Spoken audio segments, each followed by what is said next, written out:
Is it going to be one of those days? I think it's going to be one of those days. Hopefully not. Well, it's a Friday. It is a Friday. It is a Friday. And that's always nice. But we've got a real busy weekend. So trying to balance all the things that I want to get done today before go into a busy weekend.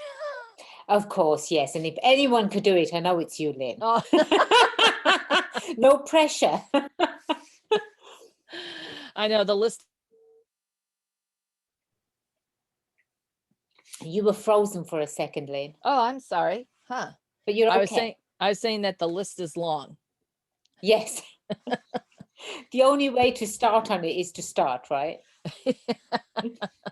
So, Sometimes, you sort of look at something and you're going, oh my gosh, I'm just so overwhelmed. And my sister-in-law had passed. And so we had brought a whole bunch of things from her place when we went to go through everything and pack it all up. And it had just been like this, honestly, just this pile um, in my lower landing. So far from prying eyes, but also in the garage. And it's just like I would look at it and I just like, oh, but my daughter and I made this real effort this weekend and we just started going through everything and we're down to literally one thing that's sitting now. and that's fantastic. and then Yeah. in the garage we just have a small pile of stuff.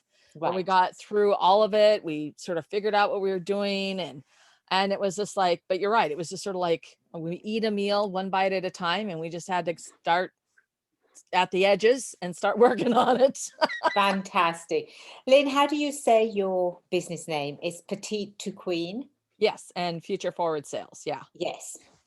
Okay, so I'm going to say my spiel and then I will introduce you and we'll have a nice little chat. Yeah, that will be so fun. It will be fun. I'm really excited for this. Thank you so much. Likewise. And your surname, Whitbeck? Yes, correct. Thank you. Perfect. Okay.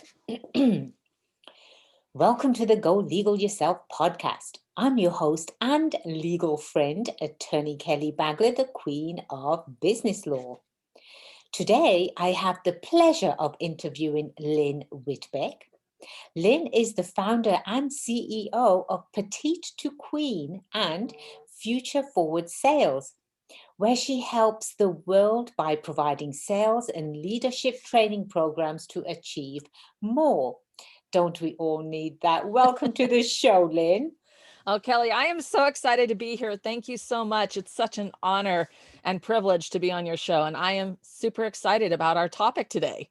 Absolutely, yes. And likewise, the pleasure is all ours because on this show, Lynn, we share valuable information to our fantastic listeners that are out there. I call them my friends, right? I'm their legal friend, but they're my friends. And now they're going to become your friends too, Lynn. So before we start, do you have an attorney joke or a favorite quote to share with us?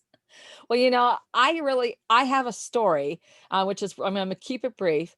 But when my husband was diagnosed with terminal cancer, our family attorney recommended that we talk to a specialist. And she was really amazing of handling a few key things that we needed to take care of.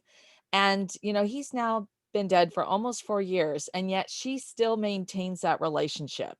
Um, I have this thing about sending out digital cards, and Kelly, you've received one before. So I send those to her, but she always responds personally. And it's like a real response, like it's genuine, it's authentic.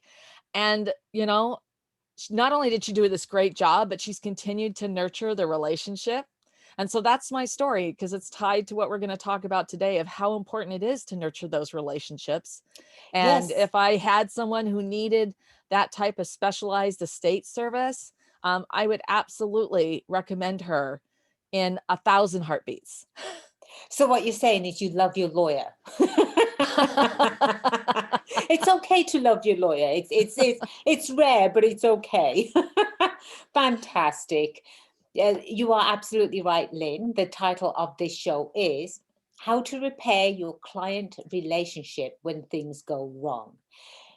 Every time when you first meet someone and you hit it off and it's a match made in heaven and absolutely nothing can go wrong, and then all of a sudden Either there's a huge misunderstanding. It's always a huge misunderstanding, isn't it, Lynn? But in any business, right, the number one thing that counts is the ability to sell. Yeah. If you can't sell, no matter how big you are, if you're Coca-Cola or Apple, if you can't sell, you're not going to stay in business. And unfortunately, we've certainly seen that over the last year, how devastating that is. And so sales is, all about making those connections and to serve what your client needs, or lacks, so that they can do what? I mean, maybe with an Apple, your iPhone, you have more freedom because of all the things you can do on that phone, right? I mean, it's just like, it's always so you can. Absolutely. I do want to get into the sales side a little bit too, but before we get there, how do you how do you repair a relationship that you thought was actually on the right track? Yeah. So first of all, there's always this inflection point where something goes sideways, and it can be a misunderstanding. In business, it can also be that something was done incorrectly. So at a point when I was doing my trademark work, something was actually trademarked incorrectly, and the paperwork was, everything I signed off on was correct. So it was a typo. It happens. It's human, right? But all these things that occur. And so in business, we often do have areas where things can just go wrong. And the first thing to do is to recognize that it's not just fixing the problem. You need to do emotional repair with your client. And this is so crucial because they feel that their trust has been betrayed, even if it's something as simple as a typo. And that, of course, is a really minor thing. But for some people, it's like this big thing, like, oh my gosh, this happened. So the emotional repair is a very important part of this. And this applies to every relationship, personal and professional, that you have, that you do the emotional repair. And when I talk about doing that emotional repair, that means that you need to actually listen. Take the time to let them tell you how this has impacted them, made them feel, what it's occurred within maybe their business, their organization, their life because of what happened. In a way, you're letting them vent, okay? But this is letting them share their experience, because the only way you're going to understand their experience is to let them tell you about it. And this is absolutely critical. No matter how long you've had the relationship or how deep that relationship is, that emotional repair um, either points you in the direction where your relationship goes back up on the upswing, or it takes a turn with a bitter seed that's planted. And that bitter seed can fester and grow. So emotional repair is absolutely critical to repair the relationship. Lynn, when it comes to listening, and I say that in jest because it is very critical. If you are in business, you have to be able to learn how to listen and listen to the person at a level so they can you can connect with them, right? Because people automatically become defensive automatically, and they feel that they're being attacked. But it's not about them. It's about the person that is sharing with you how they're not on the same page as you. And this can be any type of relationship, and it happens all the time. How do you, or have you counseled clients, Lynn, in not interjecting and not jumping in when someone's trying to say, well, you made me feel like this, right? Again, it's in our nature. We want to defend ourselves. How do you handle that bit? Yeah, it's absolutely critical that you not get defensive, and that you don't respond on that. You need to let them talk that through. And so one thing is to, in your own mind, I mean, mindfulness is a big part of this, because we're conditioned with our behaviors to do certain things, right? So instead, we need to take that moment to pause. I call it a powerful pause, and recognize that this person is trying to share vital information with you that you need. You need to understand their perception, their point of view, their why. why this matters, why it had an impact for them, why they're upset. Because if you can lean into that, the next phase of that is that they've been able to express themselves, and then they're able to then move forward. And then you're able to acknowledge what they've gone through, and truly genuinely accept that this has been a disruption for them or a hardship, whatever has occurred. And now you're able to do the work to fix it. So I always say, don't fight, make it right. And you need to do that. You have to listen. And it is some mindfulness and mindset work that you need to do for yourself, that no, they're not attacking me. They're giving me such important information. And this is an opportunity for me to not only repair this relationship, to move it forward and to grow the relationship. When would you advise someone to start the repair of a relationship? Because sometimes it doesn't happen with the one conversation or five, but when would you suggest to at least start the repair? Well, if there's been an occurrence, like something happened, you need to start the repair immediately. That's critical. And there are ways that you can do this where because there are different personality types. Some people are just going to tell you flat out, they may start yelling at you because they're upset with the situation. Some people may tell you that they're really upset. Sometimes it's going to escalate because they don't feel like you're listening to them. And then there's those that will never tell you that there's something wrong. They're just going to be quiet.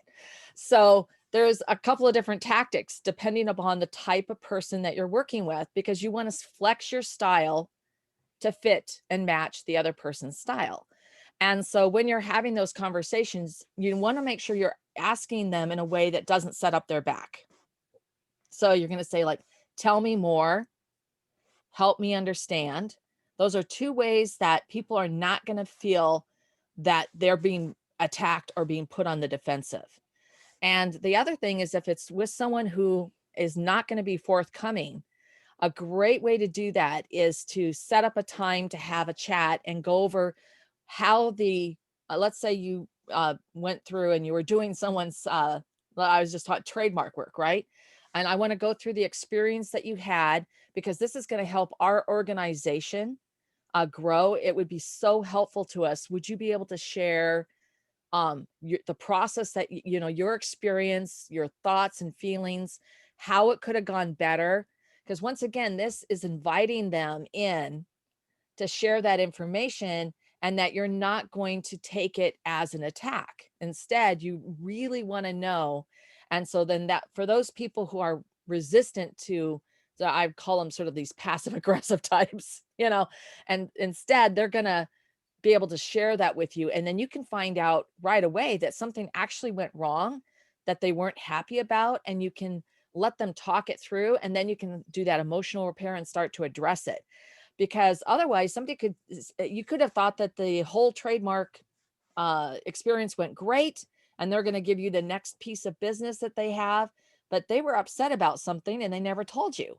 So doing that after sale, that nurturing of the sale, and asking them about their experiencing, inviting them to share with you so you can improve, so your organization can improve. That is a way to break that barrier down. And it's useful with any relationship, but it's especially useful with those people who don't share. And that sort of answers your question. So if you're going along, you can just pick up something that maybe you sort of sense that there could be something, or that you felt a little bit of an undercurrent. Maybe it was on your side, but you could just ask them, I'm really curious how you feel that went, what your thoughts are. Is there something I could have done better or done differently that would have made you feel more comfortable? So even in personal relationships, this is a way to open up that dialogue. So you clearly do teach people how to communicate with anyone, right? This is what I'm getting from you, Lynn. You're able Yeah, to no, because teach. yeah. Sales is everywhere. Sales is everywhere. It's in negotiating with your spouse, or your partner, which show you're going to watch on Netflix, what you're going to make for dinner with your family. I mean, it's in every aspect of our lives. And so, yes, it's not just telling like showing examples. It's like doing the work. So like with relationship repair, there's a number of things that we can do to help people do better. Because another thing is your body language. It's 93% of your communication. So whenever anything it goes sideways, you need to be attentive, make eye contact, not crossing your arms, not looking fierce. You've got to be open. You got to be consciously thinking about that. If you're on a virtual call and you're going to start making notes, you need to let them know, I'm going to take some notes because this is so important that I receive this information so that we can do a better job. And that way they know that you're not just looking away and you're doing something else, that you're on your iPhone texting your buddy, that you're listening. And then you do that also with other verbal cues. You nod your head. You'll say, wow, I understand how disruptive that was. Can you tell me more how that right? And so all of that plays into the other person, the other human being, showing that you respect them, that you're giving them their space, their dignity, that they can truly express what went on from their perspective. I was going to ask you a really simple question. I was going to ask you, well, why does this even matter, right? What, Lynn? Why should we repair relationships with clients or even personal relationships? Well, okay. Well, that's a big question, and I could go on all kinds of levels, but let's take it from a business perspective. Do you know how many people will willingly write aggressive, nasty reviews and comments on things? Okay. Everyone, Versus how many yes, people will write something nice and yes. complimentary. So, if you wanted to, I've taken a lifetime to build my thought leadership position, that how people perceive who I am. You can wipe that out in about 20 seconds if you don't repair a relationship and if you don't treat the other person with dignity, respect, even if they were completely in the wrong and you know that you're never going to want to do business with them. Because I've had that happen a handful of times. I never am going to be the one to burn the bridge. I want them to walk away thinking they heard me, they understood why I'm not happy, and they're not for me, but I'm okay. And it just dies a natural death, right? Right. Instead, if you don't do this work, you could have somebody who's literally, you're having to hire an attorney to deal with the reputation damage. You're having to hire Reputations or Us or whomever it is to work with this. And that word of mouth, I want you to think about it. Remember back in the day, not so long ago, when we were at conferences and trade shows and you're meeting with somebody, one stray comment from somebody who's at that event and who's had a negative experience from you, that can just poison the well. Big time. And it's that Absolutely. verbal one-on-one, because you can say, well, yeah, I wouldn't really do business with them. And it's like, oh, That's it. That's yep. it. So it's just, you just don't want to go there. I mean, let alone you want to treat everyone with that compassion and that level of respect and dignity and kindness. But at the end of the day, it will hurt your reputation. It's going to hurt your business.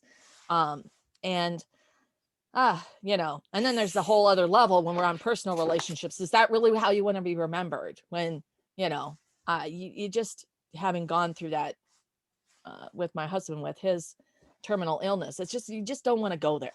Right. I deliberately asked that question because I know the simplest answer to that is, who do you want people to know you by? Right? Yeah. Who are you truly? Are you running your business with integrity? Do you stand behind everything that you say and you do? So there's, you say what you do and you do what you say, right? Yeah. And that's what really makes true leaders stand out. You've got a wide range of different types of leadership skills, but the ones that truly do what they say and say what they do, that's what really defines a true leader.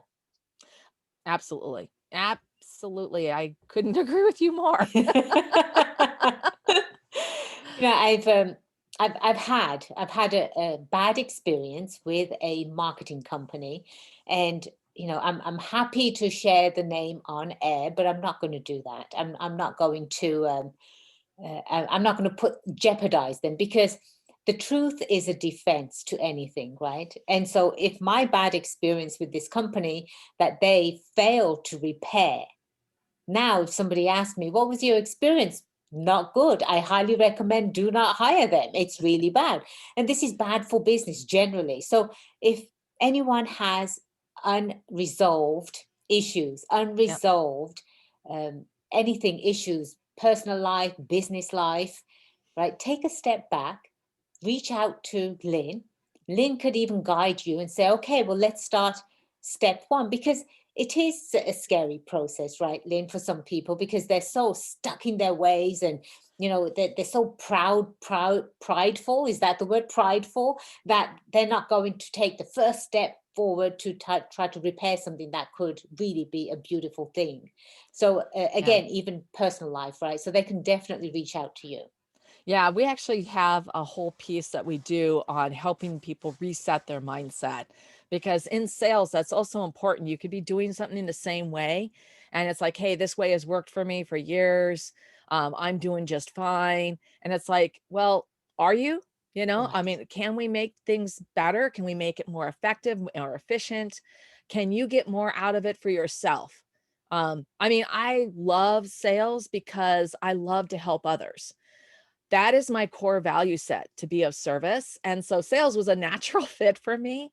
And I thrive on that.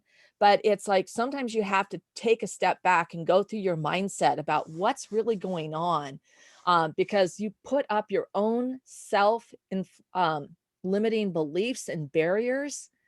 And to push forward to get to another incredible place, you need to take those bricks down. Fantastic. I'm going to take a moment to recognize one of our sponsors. Today's sponsor is Bagla Law Firm. They help with business formations, business contracts, and also asset protection. Please check out baglalaw.com, BAGLALAW.com, for your legal business needs. Back to you, Lynn. What's your background? Loaded Oh, question. yeah. That's that. I was in professional sales for many years, climbed the corporate ladder, moved into executive positions and eventually the C-suite. I was very focused on the sort of the operational side, Six Sigma trained. So I was often selling things that we had just figured out that we could create a product. And then I created the entire roadmap and process to not only sell, but implement the program and then successfully manage the programs. So I was, at one point, I was literally, I was like the closer who would come in, but flying all over the world, literally, to close multi-million dollar deals. And that was really cool.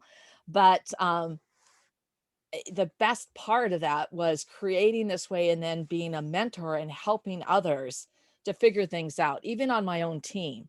I mean, not just even on, but my peers, my team, working with the executives.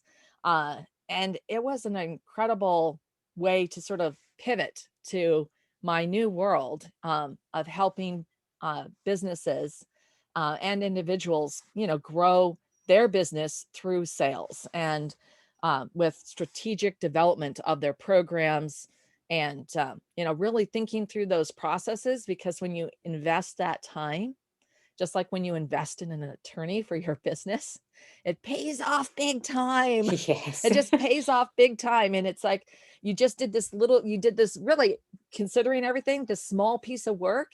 And now you've got this great roadmap and you have templates and you know what you're doing, you know why you're doing it, you know what your customer, how to, work with them. It's just pretty amazing. I have a scenario I want you to solve um, during this show. So we're going to put you to work, Lynn, and I Okay. know you're way, way, way qualified to answer this question. This happened to me. So out of 100%, right, I usually get about 97, 98% closure. Because when people come to me, they're looking for a legal situation to be resolved, especially when they want to start a business or they're trying to grow a business. Right. And I had someone reached out to me. It was a father and daughter. They reached out to me via phone, email, and phone, and they said, we were googling startup attorneys, and your name came up, and we'd like to schedule a call with you. I said, fantastic. So obviously, when they showed up, we scheduled a meeting, and both of them showed up. Well, the daughter had my book in her hand, so clearly, right off the bat, I knew they looked into me. They trusted me. She purchased my book, and she walked into the meeting with my book. The father, on the other hand, he's been in business. He's a builder. He's in construction. He's been in business for about 40 years. And the daughter was just starting out. She's 30 years old, and she wants to go into business for herself. And she wanted to go into the creating a very, I guess, a different type of maternity outfit. Okay. And so she wanted to go into, retail and clothing and what have you. And I've actually done that, Lynn, because as an entrepreneur, as an attorney, I love to dive into different ventures. So I actually have done what she's trying to do. And I'm thinking, this is fantastic. I can walk you through the channels. I can open up my contacts for you. I look forward to, working with you. Everything went great. The father said, oh, yep, you're definitely a right fit for my daughter. I know, you can help her. I said, fantastic. So the next thing I do, I send them my intake form, they fill it out and send them my engagement agreement. And I told them, this is the flat rate that I charge. Well, the next thing I know, they said, we want to talk to you again. So we did. And the father came back and he said, well, I've dealt with attorneys, through my 40 years of experience, and I've never paid for anything up front. And I said, well, you're not paying up front here. It goes into a retainer account. That's how attorneys charge. This is how we work. And I said, well, I'm more than happy to work with you. You can pay 1/3 up front. And then he was saying, well, we don't know what type of product you'll be providing us. And I said, well, that's where you and I work together. I've been doing this for 17 plus years. I have 5-star Google reviews, right? All of them. You clearly have checked me out. You've purchased my book. So I adjusted the engagement agreement and sent it back. A couple of days went by, and I just wasn't having a good feeling about it. I have no idea. Over the phone, Lynn, I truly made them feel comfortable, both of them. The father was talking for the daughter. So the daughter and I connected instantly, but the father was interjecting himself into Yeah. the relationship. And the next thing I know, the daughter is sending me an email saying, oh, I'm sorry, after careful consideration, I don't think you're going to be the right fit. And I basically emailed her back saying, I'm sorry you feel like that. I've gone down that road. I would love to make introductions to you, to fashion designers, open that side of the world up to you. But, I wish you luck. What would you have suggested in that scenario, Lynn, to secure the sale? Okay, well, sometimes it's not worth securing the sale.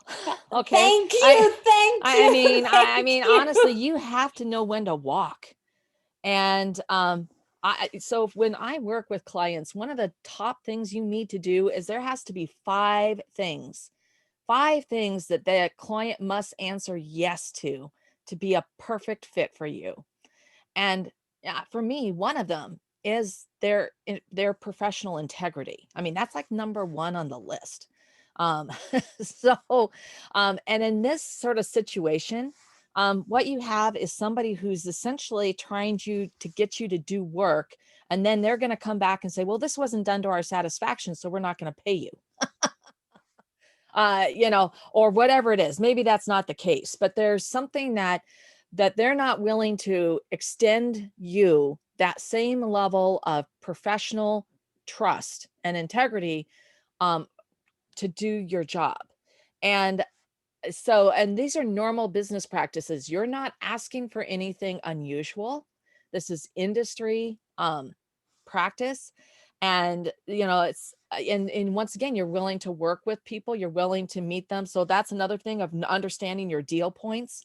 What are the deal points that are critical? And one could be that you get a certain amount upfront to start the program because you are spending your time and energy to do the work before you deliver anything. Uh, and Absolutely. then, and then, you know, and then you get the next piece of the retainer and then the next piece, right? So there's different ways that you can do the deal points. So it's always good to know what those are ahead as well. In fact, it's not good to, it's necessary because that helps you navigate these situations. So there will always be people who want something for nothing or who want to, um, you know, they want to feel like they have the upper hand in a relationship, or they want to bully or drive you. And then you have to think about that's up front right there. And you're going like, how's the rest of the relationship going to go? Exactly. Exactly. I love you for saying that, Lynn, that you have to know when to walk away, especially when someone is questioning your professional integrity. You're absolutely right. You're Yep. hired. Yeah, you Has- know, it's just not worth, because you think about it, you know, that 80-20 rule, I actually think it's more like a 95-5 rule. They're going to become Correct. that 5% volume for 95% of your time. I mean, it's just not a good fit. It's not right. You just trust your gut, you know, and you always have to be willing to walk. Absolutely. But Absolutely, Lynn. but you did it in a very graceful way. You did it with integrity. You didn't burn any bridges. That's also important because I've had similar things happen to me. You know, over the years, a few times, a handful of times, and it's like, you know, you're this isn't going to work out. I'm really not interested in working with them again. But you know, you respond with grace and dignity and kindness. Well, thank you. Thank you so much. That means the world to me, coming from a professional like you, to know, yes, I did the right thing. And sometimes you have to listen to your gut, when it's telling you something's Always, not right here. Always listen always. to your gut. Something's not right here. And I've always been a huge believer in things always happen for a reason, Lynn, always. And when things don't happen the way you would like them to, that was a nice sale.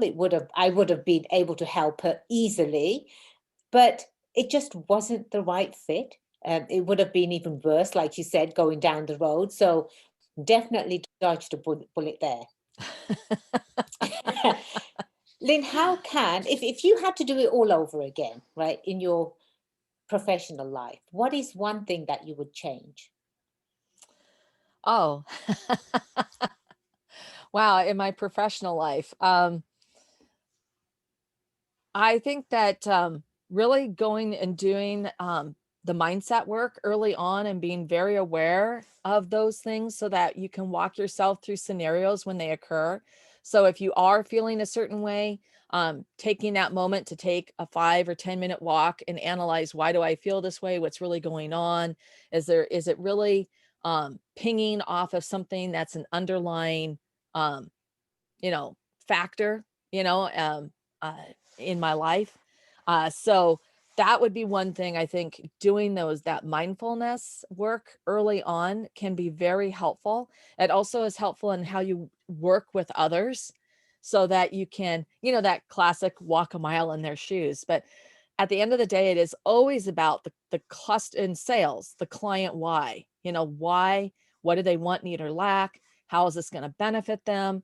So they can what? Because what you're really selling them is the outcome. So they can, you know, so for me, it's so we can grow your business. Yes, You know? right. Yeah, and grow it in a way that's more effective and efficient and easier, you know, and it's brings you more joy. So Absolutely. Is there anything else you'd like to share with our fantastic yeah, so I listeners? would like to say that if anyone is interested, I do have a piece that it's called The Pickle, that it's future forward sales slash pickle. But this is specifically about how to respond to one of a really weird question that you could get because this happens all the time. Honestly, I mean, it can happen even when you're having a situation with a client that something's gone sideways. But this is a really great piece to use. It's also great for when you're having a difficult conversation, and it's essentially how to get out of the pickle. And so I've got a little video there about the pickle, and then a little cheat sheet that you can use as your wallpaper or pin up on your wall. That is so cute, and people remember it, right? Take the pickle challenge. Yeah.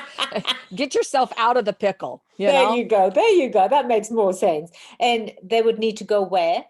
It's futureforwardsales.com/pickle. We are going to have all of your contact information as part of our show notes. So anyone listening around the world, we are international, by the way, Lynn, very, very happy about that.